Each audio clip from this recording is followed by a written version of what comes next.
Ladies and gentlemen, Scott Rasmussen, founder and president of Rasmussen Reports.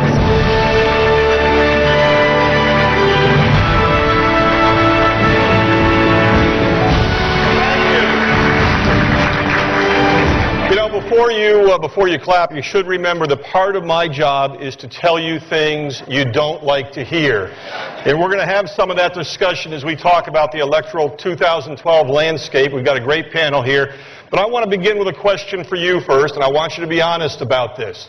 How many of you have ever mocked or made fun of the president's call for hope and change? Raise your hands.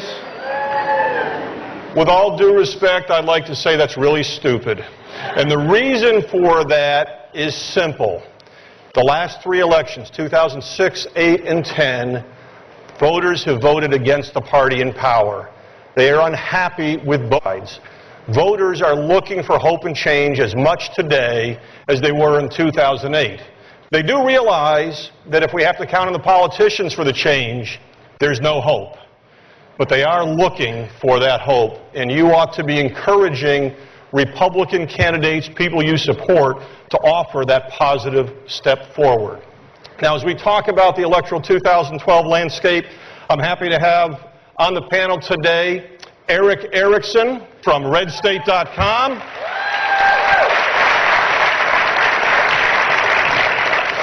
We've also got Ralph Hallow from the Washington Times. And Ralph Reed from the Faith and Freedom Foundation.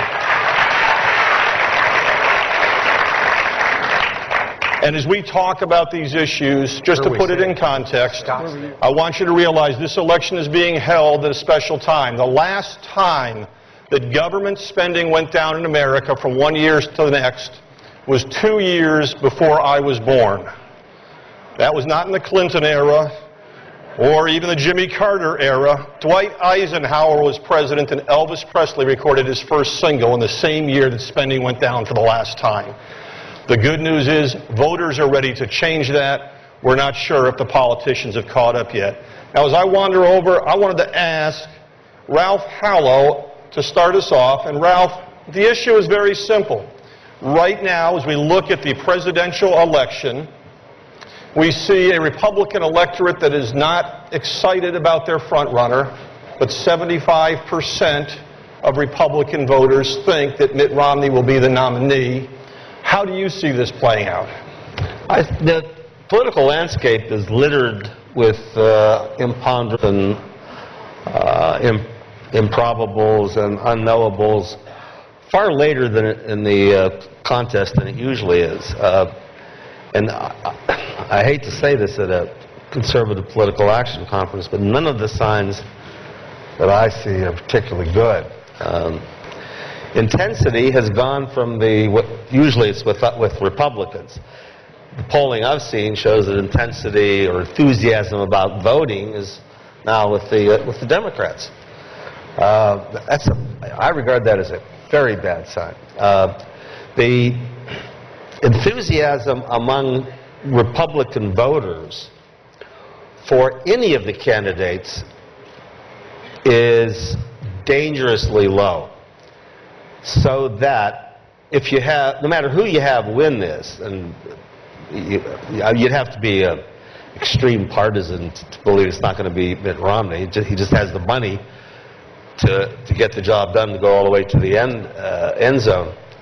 That is for the nomination.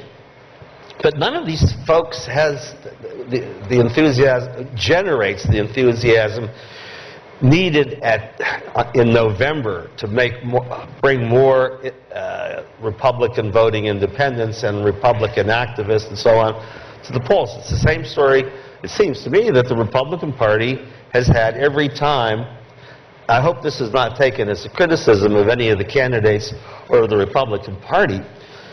But every time the Republican Party puts up a candidate who is not conservative, it has lost the election. If I'm wrong on that, I'd like some data. Well, Eric, you have been notable in your expression of dissatisfaction with the field. How did we get to this point? What does it really mean? You know, the left blames George Bush for a lot of things that he's not to blame for. I actually blame Bush for this. Just follow along here. Every president generally has an heir apparent when they leave office. George Bush had Dick Cheney for vice president, who did not want to run. And typically what the base of the parties do, either Democrat or Republican, is they have a referendum on that president's legacy by either choosing their heir apparent or someone else. Because he left a void there, we went all the way back to 2000 and started over again, a lot of us having some of the same fights we've had. And we're now at the situation where all the candidates, including Romney to a degree, are a bit of a victim of this void that was left by not having an heir. I think the Republican Party has yet to reset itself from the Bush years to be able to move forward. Ralph, on this intensity issue, has the Obama administration helped the Republican Party in general, and more specifically, is this recent issue about the contraception mandate going to provide some of the intensity for Republicans and conservatives? Well, I think that whoever ends up being the Republican nominee, and I would guess take issue a little bit with my fellow Ralph on the panel and say that I've worked on every presidential campaign since 1980. I was 4 years old. And this is the most wide open, the most fluid, the most topsy-turvy. I mean, think about this for a minute. There have been 8 contests so far, and the front runner has won 3 of them. And you've had 3 different winners, and sitting where we are today, with the change in the party rules so that the delegates are awarded proportionally for the most part. I realize that later California, a lot of states in the Northeast are going to be winner take all. Really, I would have said that the day the convention deciding the nomination was over and was settled by the rise of the primary. I'm not sure that will be the case in 2012. And I would say that whoever emerges from this process, whether it's Romney or somebody else, is going to be a better, a more disciplined, a tougher candidate when they have to stand on a stage with Barack Obama. Remember that 4 years ago, when Barack Obama had to go 12 rounds with Hillary Clinton, and what was true in '92 when Bill said, you know, you buy one, you get 2, that was true in 2008 for Obama as well. He didn't just take on Hillary. He took on Hillary, Bill, and the entire Clinton machine. He could have never won the general by the margin he did without first earning his spurs beating them. And on this issue, Scott, which is the religious liberty issue, and this administration's edict that every Catholic hospital in America, and by the way, 1 out of every 6 patients in the United States is in a bed in a Catholic hospital. 90% of all the homeless shelters in America are operated by a church, a synagogue, or another house of worship. 1 out of every 10 Americans below the poverty level in America, which is about 57 million Americans, is a client of Catholic Charities. Just Catholic Charities. That doesn't include the Southern Baptist Convention. It doesn't include the other denominations. And for them to be told that they have to choose between violating their conscience or providing health care to their employers shows not just an insensitivity to, but an outright hostility by this president to religion and to the religious values of millions of Americans. You know, on that point, beyond that, I have no opinion on the matter. The President of the United States has done something that Jesus himself could not do. He has united Muslims, Jews, Catholics, Orthodox, and Southern Baptists all together in opposition to him. It's striking. He really is. George Bush was wrong. Obama's the uniter, not the divider. Well, and let's put some numbers to this. In 2008, Barack Obama won 54% of the Catholic vote. This morning, Barack Obama gets a 39% job approval rating from Catholics, so he's down 15 points.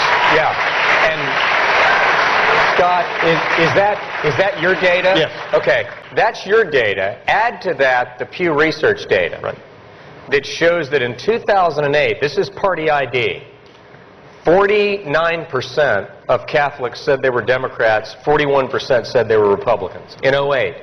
Today, it's 49% Republican, 42% Democrat, a 15-point swing. Now, those Catholic ethnic voters are going to be the swing vote that will decide Ohio, Michigan, Indiana, Pennsylvania, Florida, just about every battleground but what state. makes you think they will come out just because of what Obama did on this one issue?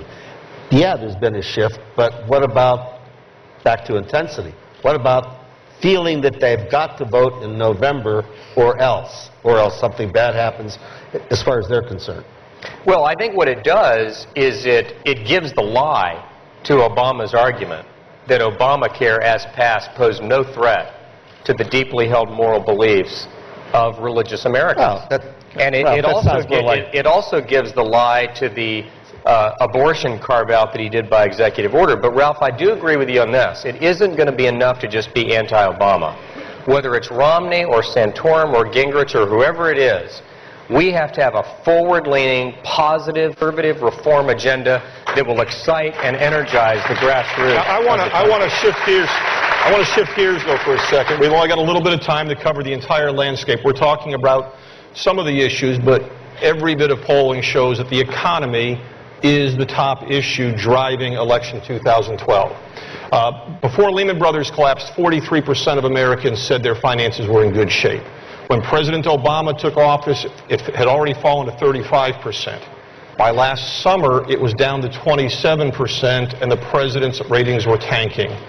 Right now, 35% say their finances are in good shape, exactly the same as the day that President Obama took office. If that number keeps moving up, if people feel better about the economy, is President Obama a lock to win? Ralph?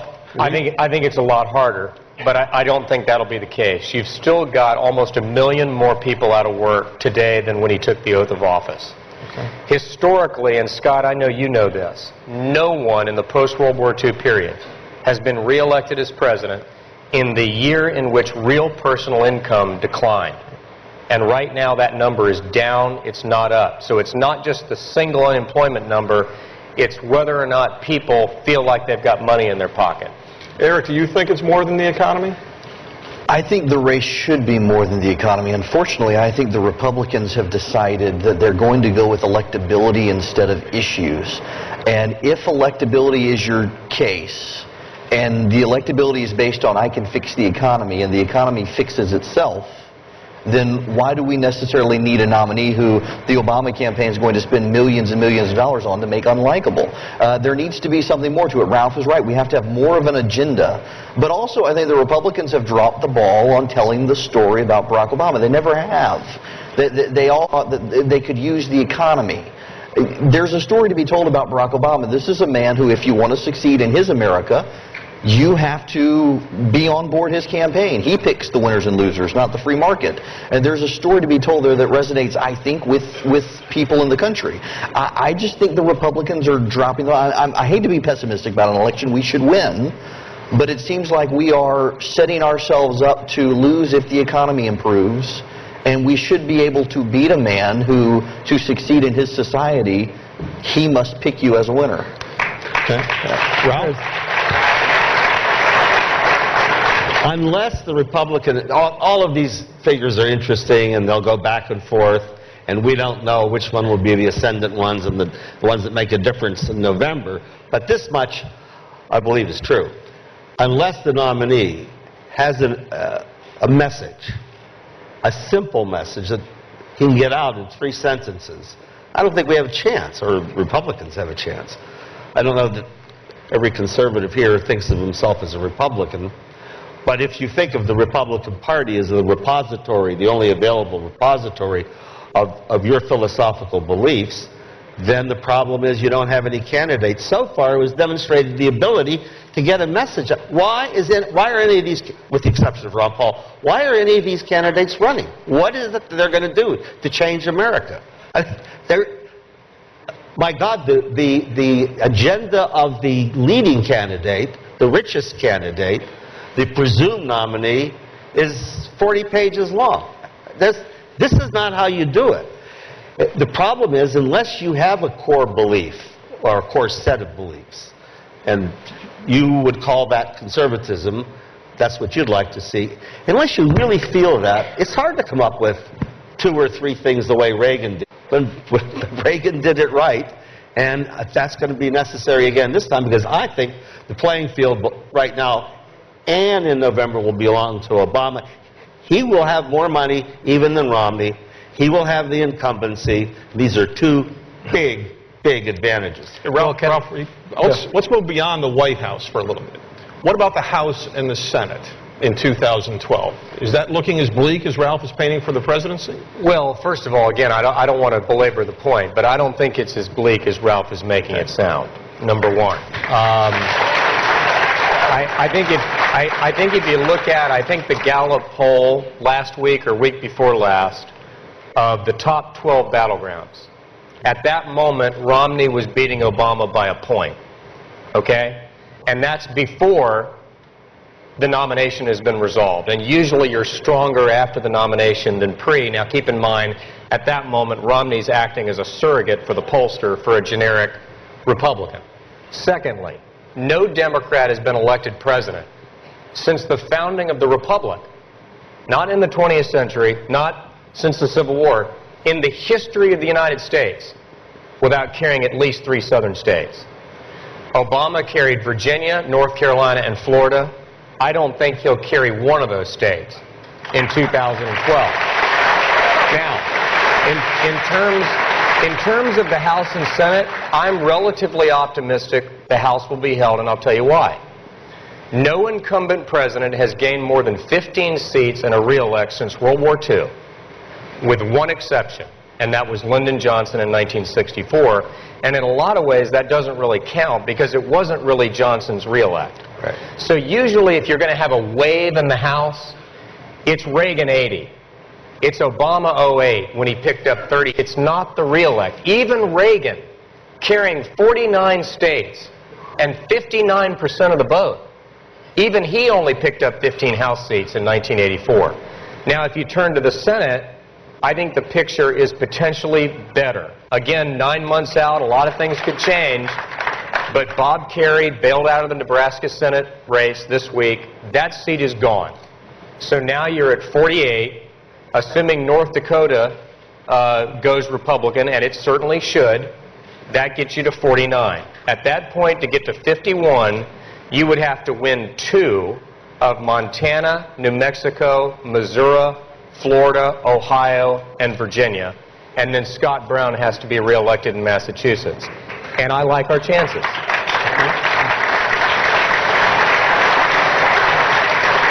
Eric, a couple of different times I have said that the scariest possible outcome in 2016 would be for the Republicans to win the White House, both branches of Congress, and not bring about any significant change. Is that an absurd scenario? No, I'm afraid that may be where we're headed if the Republicans win, an unwillingness, an inability to affect change. When you look at voters, forget registered voters, forget the general public, look at people who are likely to vote.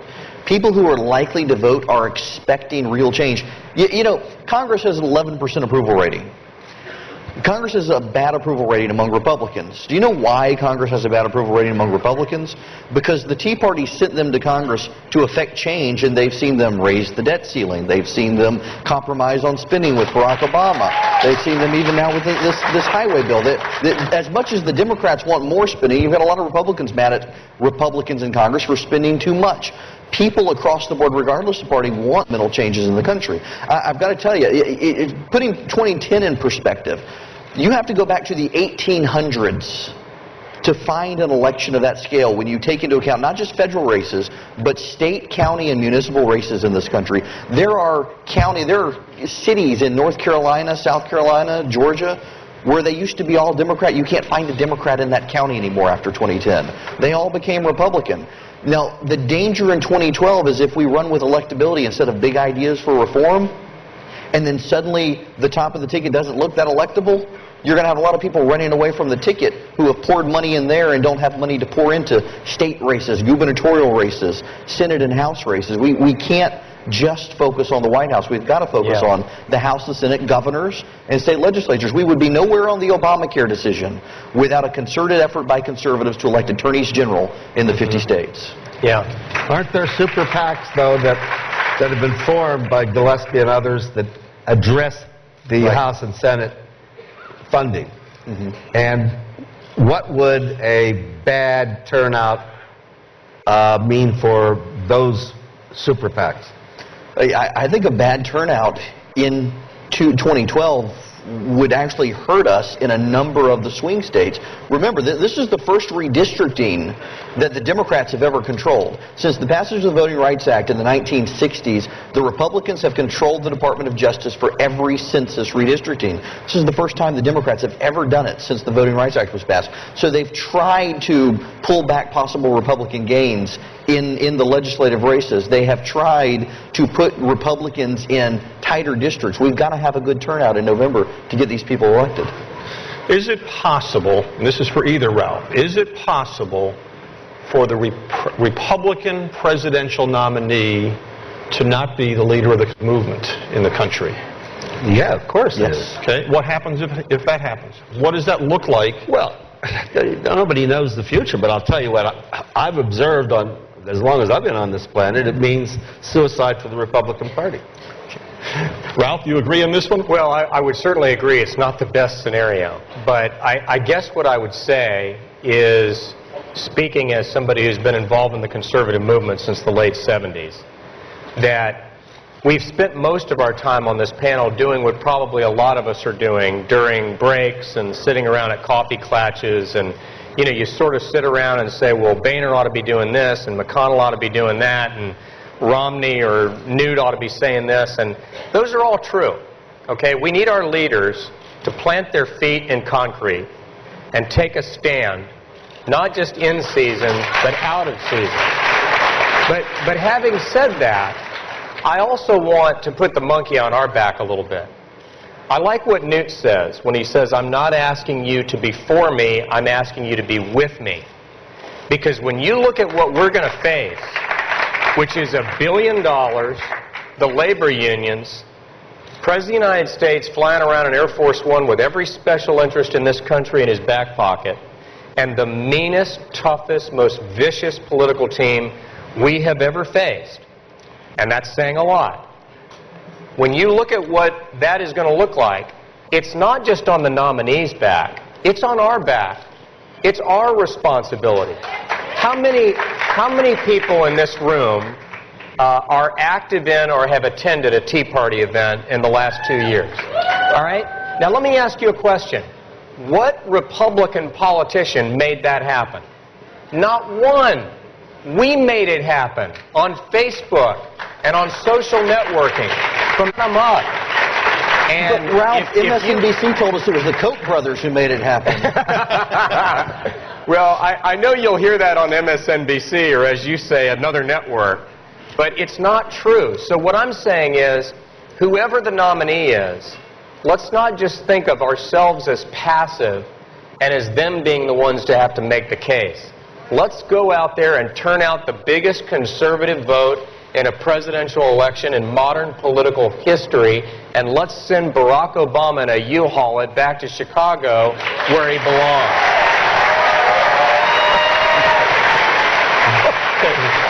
Barry, other than the desire to beat Barack Obama and a message about the economy, what is the key for conservatives and Republicans? We've got just a quick moment for each of you to offer that. Real quick, I think whoever the nominee is, and I don't know who it's going to be, I like Rick Santorum's message. If his candidacy, if Rick's candidacy could be summed up in a sentence, it would be this. If you want to restore America's economic strength, you must first restore America's marriages and families and homes. Because if you graduate from high school, you get a job, any job, and you get married and you stay married, and you don't have children until you are married, you have an infinitesimal chance of being in poverty. And our vision as conservatives for a strong, a renewed, and a resurgent America is not just America that's back at work, although that's important. And it's not just an America with a balanced budget. It's an America with vibrant communities, religious and charitable institutions, and strong marriages and families. Why is that different and we from need our Mitt nominee Romney? to make that case. Why is that different from Mitt Romney's message, from Newsh's message, or from Ron Paul's message? Well, aren't they all exactly where? I think Romney is starting to get there, but he's primarily run as an economic turnaround artist, and I think he has that. That's in his wheelhouse. But I was glad to see him in Colorado last week start to talk about this religious liberty issue, and he needs to do more of it. Yeah. Eric, what do we need? I would take us back to the very first Republican presidential campaign. It was not Abraham Lincoln. It was actually 1856, John C. Fremont. But Lincoln set the tone for that campaign. He went up to Kalamazoo, Michigan, talked to a huge crowd of people. He said the nation at the time was 80 years old, and that already we were the envy of the world, and how was it possible? And Lincoln said he had thought about it, and the reason we were the envy of the world was because in this country, unlike any other on earth, every man can make himself. That was his line, every man can make himself. In Barack Obama's America, that's no longer true. The government makes you for you. And I think all of the campaigns, all of the Republican presidential candidates, the choice is between you setting your own agenda or Barack Obama setting it for you. Okay. I think the one thing that we all need to keep in mind, too, every bit of polling data and every bit of policy data suggests that America's best days are still to come. Things may get worse before they get better, and the policy discussions may not go every time the way you want. The elections may not go every time that you want. But this nation still has an incredibly bright future because the American people still believe, 81% believe, that we're all endowed by our Creator with certain inalienable rights, including the rights to life, liberty, and the pursuit of happiness. I'd like to thank Ralph Reed, Ralph Hallow, and Eric Erickson.